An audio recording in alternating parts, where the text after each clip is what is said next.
Әйнжелер әңгімесінің каналына қош келдіңіздер. Менің атым Ринат, жасым 31-де. Бұрындары өмірге бейжай қарайтын, әзілқой, өзімше ақылды, бәрін ақша шешет деп сенетін жігіт болды. Бірақ менің өмірімді өзгерткен оқиға әлі күнге дейін мені ұйқысыз түндерге итермелеп, жүйкемді тоздырып келеді. Иә, мен 79 жастағы әйелге үйлендім. Бұл жалған емес. Бұл шын. Мен ештеңені жасыра алмаймын. Бар шындықты айтқым келеді. Өйткені мұндай нәрсе кез келгеннің басына түсуі мүмкін. Ал мен үндемесем, бұл қайталанады. Онымен мен өткен күзде таныстым.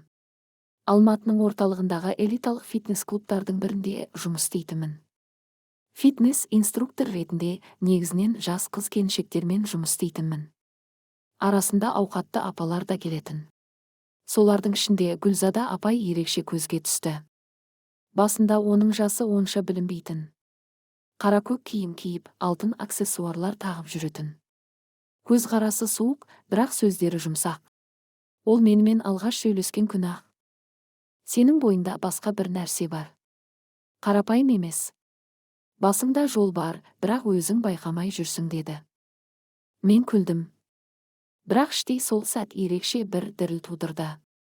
Ол маған ерекше көзқараспен қарады. Сол күні-ақ маған өзінің жүргізушісі арқылы қымбат сағат сыйлады. Жай ғана ұнадың деп жазыпты. Басында мен бұны қалжыңға баладым. Бірақ ол мені қымбат мейрамханаға шақырып, менің өмірім туралы бәрін сұрай бастады. Мен әкемнің жоқ екенін, анамның базарда сауда жасап жүргенін айттым. Ол басын изеді. Мен де жалғызбын. Күйеуім 20 жыл бұрын қайтыс болды. Балам болған жоқ. Жалғыз тұрамын. Үйім үлкен. Бірақ ішінде тірі жан жоқ. Сол түні мені жүргізушісі үйге тастады. Бірақ менің санамда тек бір сұрақ айналып жатты: неге мен? Бір аптадан кейін мені үйіне шақырды. 3 қабатты зәулім үй. Есіктің алдында 2 қара Range Rover. Ішке кірсем, бағалы кілемдер, қымбат суреттер, антиквар жиһаздар.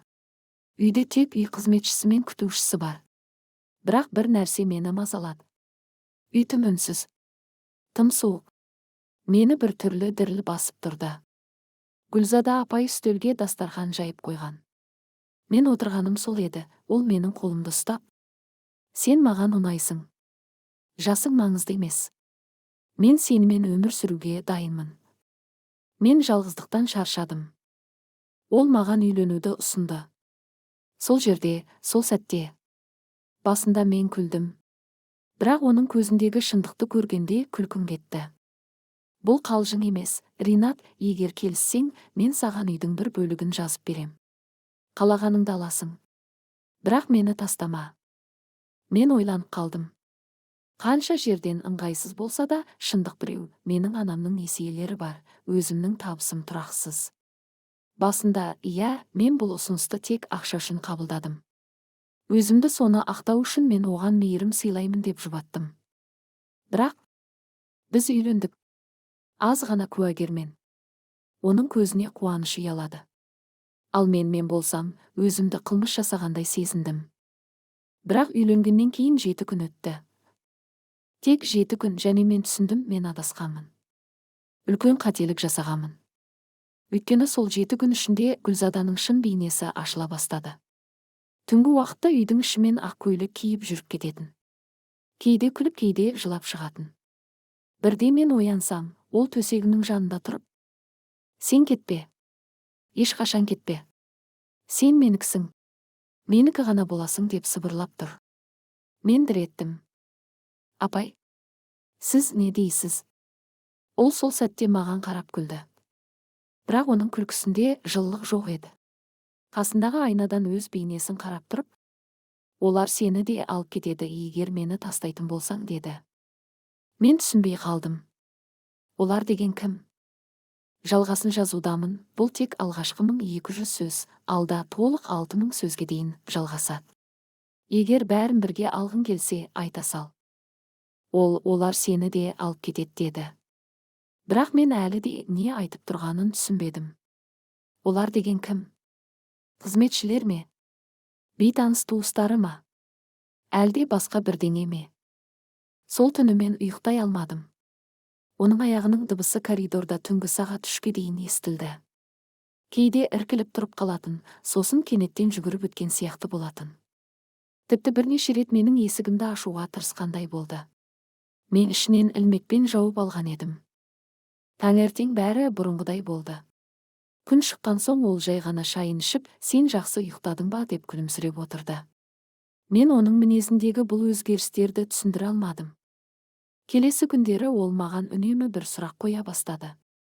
Сен мені сүйесің бе? Басында күлкімен жауап беретін едім. Бірақ ол менің жауаптарымды шындап қабылдай бастады. Егер бірдеңені шала жауап берсем, оның көзіндегі от сөніп қалатын. Сол кезде мен алғаш рет сездім, бұл адам жай ғана жалғыз емес. Бұл адамның ішінде әлде бір қара түнек бар. Бір күні мен оның бөлмесіндегі кітап сөрелерін қарап жүріп, шаң басқан ескі күнделік тауып алдым. Ашынған күйде жазылған беттер. 1982 жылы басталыпты. Онда ол туралы жазылған сөздер мені таң қалдырды. Бүгінде түсте біреу менің есігімді қақты. Бірақ ол көзге көрінбеді. Тек иісін сездім. Ол маған айтты, өз адамың келгенше жалғыз боласың. Ал келген соң екеу боласың. Бірақ тек сен тірі қалуың керек. Мен беттерін жылдам парақтай бердім. Күнделік беттерінің арасында түрлі түсті шүберектер, шаш талшықтары, суреттер жабыстырылған. Біреуінде кішкентай баланың жылап тұрған суреті. Артында жазу. Мен оны таптым. Бірақ ол менікі болмады. Енді қайта іздеуім керек. Сол сәтте Гүлзада бөлмеге кірді. Мен күнделікті қолымнан түсіріп алдым. Сен не қарап жатырсың? Кешіріңіз, апай. Мен тек тазалап жүредім. Оның көздері мені тесіп қарады. Бірнеше секунд үнсіз тұрды да мүлде басқа дауысқа өтті.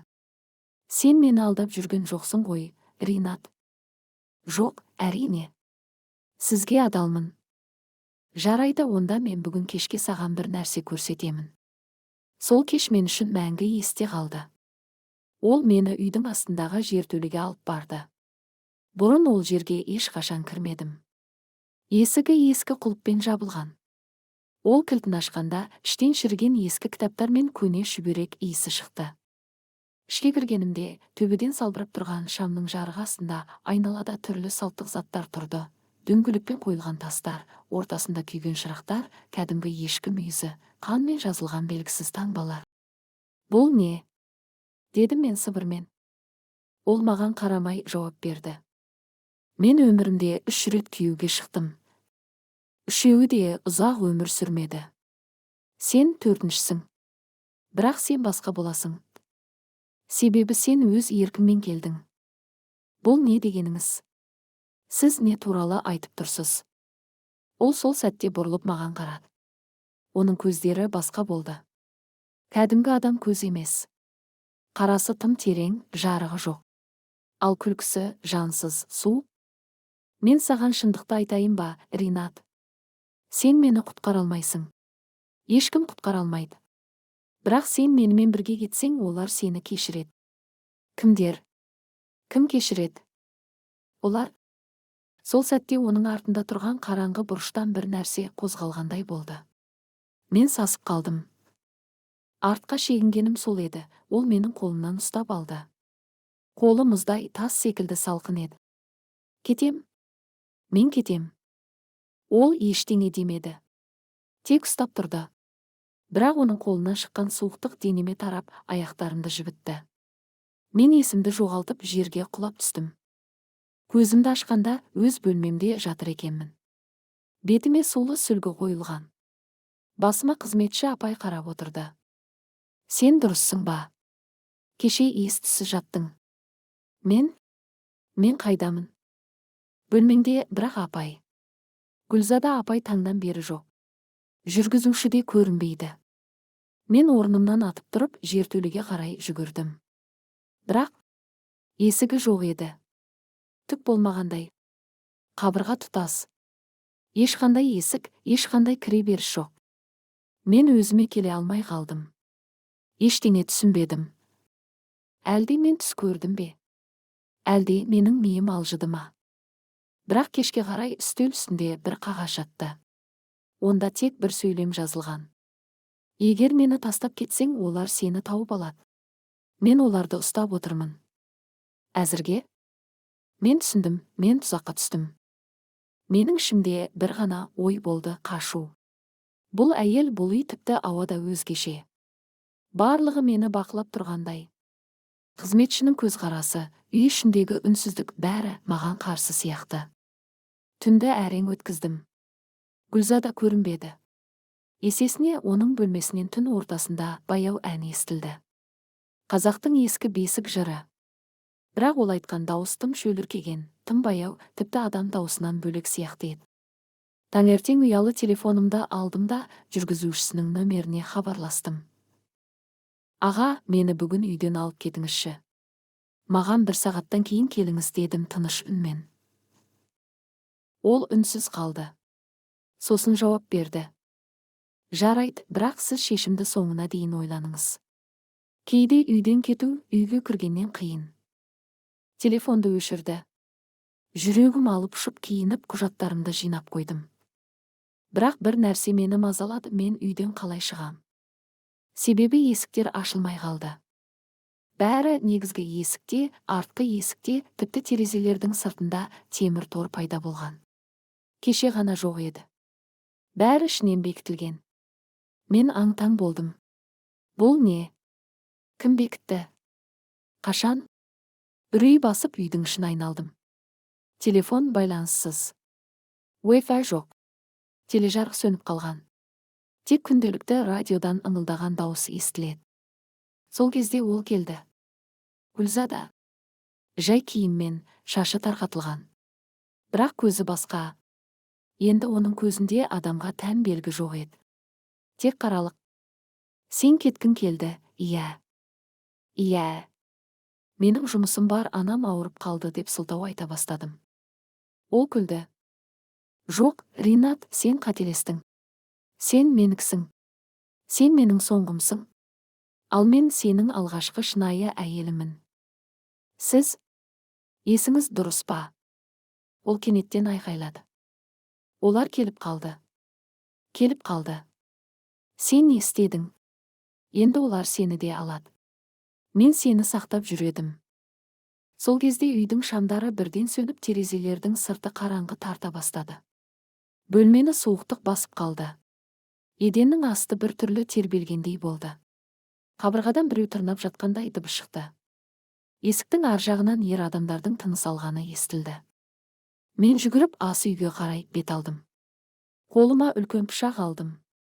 Бәрібір неге дайын екенімді білмедім. Кетіңіз менен, деп айқайладым. Бірақ ол маған жақындай берді. Менің жастығымды алдың, енді мен сенікін алам. Ол қолын жайып мені ұстамақ болды. Сол кезде мен оның иығынан итеріп жібердім. Ол құлап басын ұрды. Бір сәт үнсіз қалды. Мен тұра жүгіріп жертөле жаққа бет алдым. Тек жертөле ғана, жалғыз ашық тұрған есік. Ішке кірдім. Іштен бекіттім. Қараңғы, тек бір шам ғана жанып тұр. Қабырғада суреттер. Жас жігіттердің суреттері. Барлығы әр жылдары түсірілген. 1960, 1985, 1994, 2003. Мен есеңгіреп тұрдым. Барлығы ол үйленген еркектердің суреті ме? Бірақ олардың бірде-біреуі тірі емес сияқты. Ортада орындық бар. Оның үстінде ақ матаға оралған нәрсе. Мен жақындап ақ матаны аштым. Бұл менің суретім. Кешегі күні жасалған. Артында жазу, соңғысы ол қарсыласпаса өмір сүреді. Сол сәтте арт жағымнан әлдекімнің демі шыққандай болды. Бұрылып үлгермей қалдым. Бәрі қараңғыға сіңіп кетті. Көзімді ауруханада аштым. Мейірбике көзіме қарап тұр. Сізді бір апай алып келген. Үйінен тауып алыппыз. Қатты шошынғансыз. 2 күн бойы ұйқыда болдыңыз. Қай апай? Өкінішке қарай аты жөні белгісіз. Ешқандай құжат қалдырмады. Бірақ сіздің қалтаңыздан мына қағаз табылды. Қағазды аштым. Олар сені босатты. Себебі сен мені өлтірдің. Енді мен олармен біргемін. Келесі сен болмауың үшін үндеме. Бұл үйді ұмыт. Оралма. Мен ештеңе түсінбедім. Бірақ бір нәрсені анық білдім. Мен тірі қалған жалғыз адамын. Өткеннен бір ай өтті. Сол үйден шыққаныма, сол түннен тірі қалғаныма бір ай болды. Ауруханадан шыққаннан кейін мен ауылға, анама бардым. Ешкімге ештеңе айтпадым. Гүлзада жайлы, оның үйі жайлы, тіпті есімін де атамадым. Мен үнсіз болдым. Себебі шындықты айтсам, ешкім сенбейді. Жындысың дейді. Ал мен онсыз да өзімді жындыдай сезініп жүрдім. Бірақ тыныштық ұзаққа бармады. Бір күні түнде үйде жалғыз отырғанымда менің есігім қағылды. Қарасам, хат тасушы. Қолында конверт. Сіз Ринат мырза боласыз ба? Иә, менмін. Бұл сізге. Конвертте тек бір сөйлем. Сенің атыңа заң бойынша үй жазылды. Мұрагер сенсің. Басында түсінбедім. Бірақ ішіндегі құжаттарда бәрі анық жазылған. Гүлзада қайтыс болған. Мен оның заңды жұбайы болғандықтан барлық мүлік маған өтеді. Үй, көлік, банктегі шоттар бәрі. Қолым қалтырап кетті. Мен оны өлтірген жоқпын. Тек итеріп жібердім. Бірақ ол өзі жоғалды. Жертөле жоқ болды. Ешқандай полиция да келмеді. Ешкім іздеген жоқ. Ал енді оның мүлкі маған тиесілі. Бір сәт менің ішімде баяғы тойымсыз Ринат қайта оянды. Үлкен үй, ақша, бостандық, мүмкін, бәрі менің ойымда ғана болды ма? Мүмкін мен тым үрейленіп, бәрін қиялыммен боядым ба? Көп ойланбай, мен қалаға қайта оралдым. Сол үйге, сол көшеге, сол қақпаға. Қақпа ашық тұр екен. Үй, сол қалпы. Тек ішіндегі атмосфера өзгеше.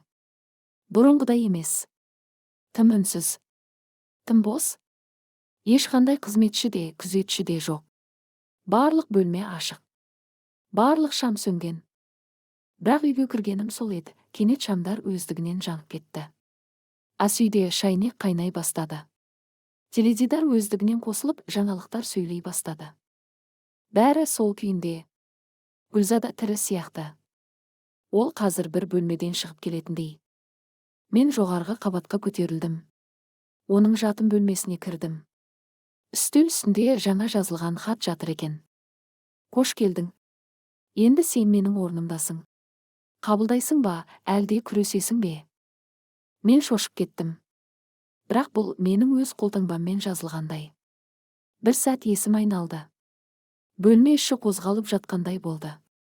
Сол кезде айнаға қарадым. Айнаның ішіндегі бейне мен емес едім. Жүзім сол, бірақ көзім Гүлзаданың көзі. Қара, терең, жарықсыз. Мен айнаға жақындадым. Артымнан бір әйел даусы шықты. Менің орнымда сен боласың. Бұрылғанда ешкім жоқ еді. Сол түні мен үйде қалдым. Өзім де білмеймін не үшін. Мүмкін ішімде бір сұрақ болды. Бұл не, тозақ па, әлде сынақ па? Әлде мен шын мәнінде есімді жоғалтып, бұрынғыдай қалыпты адам емеспін бе? Мен Гүлзаданың төсегіне жатып қалдым. Көзімді тарс жұмып, тыныш ұйықтауға тырыстым. Бірақ сағат түнгі 2-де бір түрлі дыбыстан оянып кеттім. Еден сықырлап жатыр. Біреу жоғарғы қабатта жүріп келе жатқандай. Мен жатқан жерім үйдің ең жоғарғы қабаты еді. Сонда бұл кім? Құлағымды төсектен көтермей тыңдай бердім. Дыбыс күшейіп, тура есіктің алдына келіп тоқтады. Есік жай қозғалып ашылғандай болды. Мен орнымнан атып тұрдым. Жүгіріп барып шамды жақтым. Ешкім жоқ. Бірақ жерге қарасам іздер. Жалаң аяқ ізі. Су болған сияқты. Жаңа ғана басып өткендей. Бірақ мен бұл бөлмеге жалғыз кірген едім. Бұл із кімнің? Мен есікті жауып, бекітіп тастадым. Бірақ тыныштық маған берілмеді. Түн бойы бөлме ішінде біреу жүргендей сезім болды. Көзімді жұмсам, бейне бір менің үстімде біреу қарап тұрғандай. Үйге алғаш келген түнгі түнек қайта оралды. Келесі күні таңертең бірінші қабатқа түстім. Ас үйге кірсем, үстел үстінде жаңа піскен бауырсақ пен шай тұр. Тура мен балалық шағымда көргендей. Бірақ мен пісірген жоқпын. Үйде ешкім жоқ. Бұл мүмкін емес дедім өз-өзіме. Сол сәтте арт жағымнан әйел даусы шықты. Дәл құлақ түбінен. Жегенің дұрыс. Әйтпесе әлсіреп қаласың. Мен жалт бұрылдым. Ешкім жоқ. Қолымдағы кесе жерге түсіп сынды. Сол кезде теледидар өздігінен қосылып кетті. Онда менің бетім көрсетілді. Бірақ бұл тікелей эфир сияқты. Мен отырған ас үй, үстел, қолымдағы кесе, бәрі нақты. Экраннан дауыс шықты. Сен енді көрермен емессің, Ринат, сен ойыншысың. Шығуға болмайды. Жіберілмейсің. Бұл сенің үйің емес. Бұл сенің денең емес. Бұл сенің санаң емес. Енді олардікі. Теледидар сынып кетті. Экран жарық шашып сынған әйнек шашылып кетті. Мен кейін шегініп еденге отыра кеттім. Қолдарым дірілдеп тұрды. Тынысым ауырлап, миымдағы ойлар шулап жатты. Мен бұл үйден кетуім керек. Қазір бірден. Бірақ есік тағы да ашылмай қалды. Құлып жоқ. Бірақ ілініп тұрғандай. Терезеде ашылмайды. Телефонда желі жоқ. Сол сәтте ғана мен түсіндім, бұл үй тірі.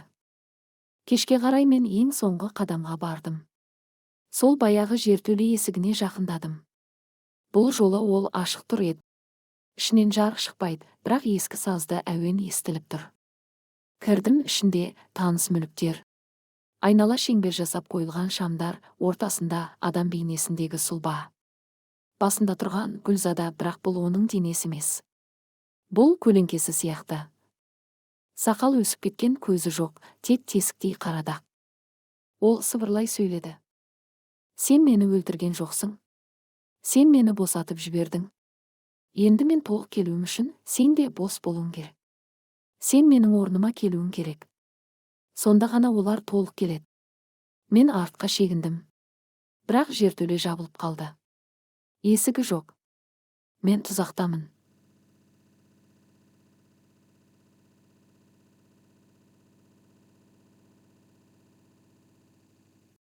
Мен айқайлап қабырғаны ұрып жаттым. Бірақ ешкім естімеді. Тек бір дауыс жауап берді. Сен менің өткенімсің. Сен соңғысың. Мен айна ішінде қалып қойғаныма бір апта, бір ай, әлде бір жыл өтті ме, білмеймін. Уақыт бұл жерде жүрмейді. Сағат жоқ, күн жоқ. Бірақ мен бәрін көремін. Естимін, сеземін, және ең сорақысы өз өмірімді көріп отырмын, бірақ басқара алмаймын. Менің орнымда енді басқа адам. Тура мен сияқты көрінеді. Даусым менікі. Бойым, түрім бәрі менікіндей. Бірақ ол мен емес. Ол Гүлзада. Басында ол менің өмірімді бұзбай, қалыпты жүргізіп жатқандай көрінді. Таңертең кофе қайнатады. Дүкенге барып келеді. Жұмысыма барып әріптестеріммен сөйлеседі. Менің орынбасарым Қайсарға күліп сөйлегенін көрдім. Бірақ бір түрлі көзқараспен. Ұстарадай өткір. Қатыгез. Бір күні кешке менің денемді Айгүл іздеді. Ол бұрынғы қалыңдығым. Біз үйленуге бір апта қалғанда айырылысып кеткенбіз. Себебі мен оған сенбейтінмін. Ол есік алдына келіп, Ринат, біз сөйлесуіміз керек, деп айқайлады. Гүлзада есік ашты. Бірақ ештеңе демеді. Айгүлдің көзіне тік қарап тұрып, ол енді жоқ. Енді бұл өмірде басқадан бар деді. Айгүл шошынып артқа шегінді. Бірақ кетпеді. Не дейсің? Сен кімсің? Бұл үйде не болып жатыр? Сен тым кеш келдің, Айгүл, ол сені күтті. Жылдар бойы. Ал сен оны тастап кеттің. Енді сен кешірім сұрасаң да кеш. Ол сені енді сүймейді. Ол енді менікі. Айгүлдің көзінен жас ыршып кетті. Ол бір сәтке үнсіз тұрды да жүгіріп шығып кетті. Мен айна ішінде аузымды ашып айқай салдым. Бірақ дауыс шықпады. Айна ішіндегі адамдардың үні болмайды. Келесі аптада ол жұмыстан шығып, барлық достарымен байланысты үзді. Телефонымдағы барлық нөмірлерді өшіріп тастады. Әлеуметтік желілерді жауып, тіпті банк карталарын бұғаттап, жаңа шот ашты. Ол менің өмірімді біртіндеп өшіріп жатты. Күндердің бір күнінде ол базарға барды. Қара киімдегі бір шалмен ұзақ сөйлесті. Олар ескі шаңыраққа келіп, мен білмейтін тілде сөйлесті. Олардың қасында үлкен қара сөмке тұрды.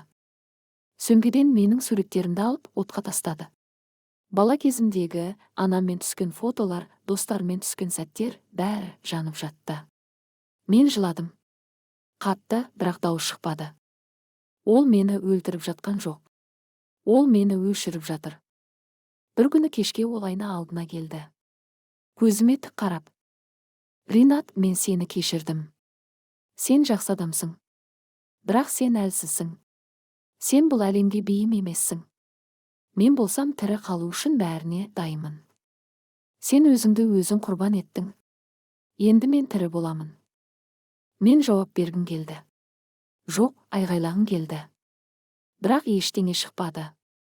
Сонда ол саусағын айна бетіне қойып: Бірақ мен сенің жаныңды толық сындыра алмаймын. Себебі сенде әлі үміт бар. Бір ғана адам сені қайтарып алуы мүмкін. Егер ол сенің шын екенін білсе, сен қайта ораласың. Бірақ ол адам саған сенуді қойған. Енді оны сену үшін үлкен құрбандық керек деді. Сол сәтте менің миымда бір есім жылт етті: Айгүл.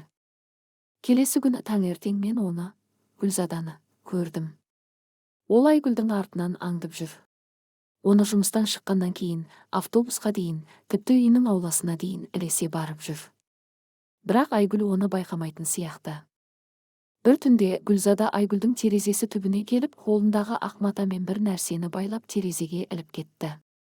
Матаның үстінде менің балалық шақтағы суретім. Артында қанмен жазылған бір сөз: мен тірімін.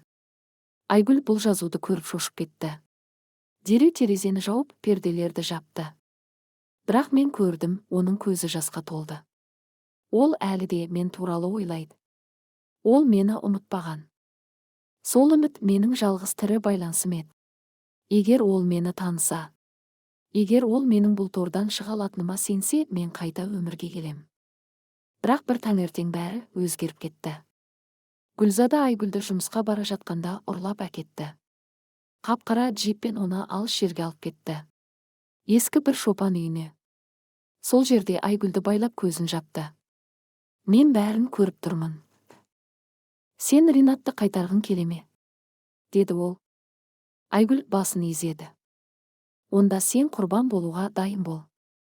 Егер сен оның жанын шақырсаң, сен өзіңнің жаныңды бересің. Таңдау жаса. Айгүл ұзақ үнсіз қалды. Сосын баяу: Иә, мен дайынмын деді. Сол сәтте менің ішімді өрт шалды. Бұл нағыз махаббат еді. Ол мені кешірген. Ол мені әлі де сүйеді. Және сол сәтте айна жарқ ете түсті. Мен қайтадан дем алдым. Жүрегім соға бастады. Менің қолдарым қозғалды. Мен қайта тірілдім. Бірақ мен бұл өмірге жалғыз келмедім. Менің ішімде әлі де біреудің көлеңкесі бар еді. Мен енді таза адам емеспін. Мен өз денеме қайта оралдым. Бірақ менің ішінде ол да бар. Гүлзада әлі тірі. Менің жанымның түбінде, әр түнімде, түсімде оның сыбырлаған дауысы естіледі. Ойын енді ғана басталды. Мен оның көзіне соңғы рет қарадым. Онда ұят та жоқ, өкініш те жоқ еді. Тек бір суық бейтараптық. Жанымды тоңазытып жіберген үнсіздік. Асхат менің күйеуім болған. Мен оны өлді деп жоқтадым. Қабіріне күнде бардым. Енді міне, ол тірі. Бірақ мен үшін емес. Басқа өмірге, басқа елге, басқа тағдырға оралған. Соңғы кездесуден кейін мен бірнеше күн орнымнан тұра алмай жаттым. Тамақ ішпедім. Телефонды сөндірдім. Анам жылап келді. Сіңілім балаларын әкеліп күлдірмек болды. Ештеңе көмектеспеді.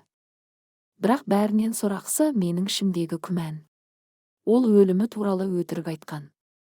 Бұл жалғыз өзі қабылдай салатын шешім емес. Біреу оған көмектесті. Жасыруға, жоспарлауға, жоғалып кетуге.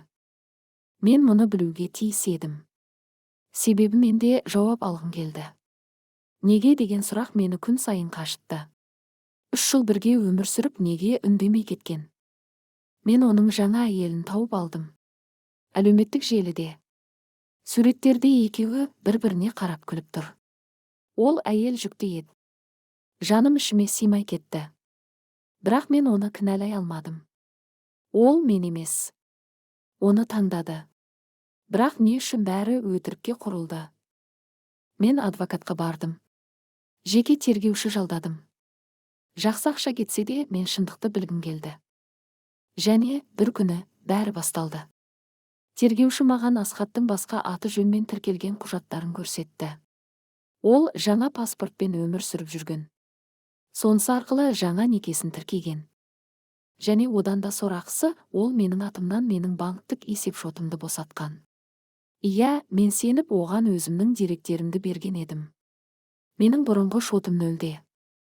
Бұл енді тек жүрекке емес, заңға қарсы әрекет ет. Мен арыз жаздым. Сот басталды. Мен оның бетіне тура қарадым. Ол маған тіке қарамады. Тек адвокатымен сөйлесті. Еш өкінген жоқ. Еш түсініктеме бермеді. Сот процесі 1 айға созылды. Ақыры оның алаяқтық жасағаны дәлелденді. Бірақ ол босап кетті. Себебі бәрін өз еркіммен берген болып есептелді. Мен жыладым. Жүйкем сыр берді. Үйге қайтып келген соң айнаға қарадым. Бұл мен бе едім? Сол түні мен бір түс көрдім. Түсімде Асхат қайтадан қайтыс болды. Бірақ мен жылаған жоқпын. Мен оның қабіріне күл шашып тұрдым. Оянған сәтте мен өзімді босағандай сезіндім. Сол сәттен бастап мен бәрін жаңа парақтан бастадым. Жоқ, мен оны кешірмедім. Жоқ, мен ұмытпадым. Бірақ мен енді құрбан емеспін. Мен тірімін. Және бұл жолы шын. Хикая осымен аяқталады.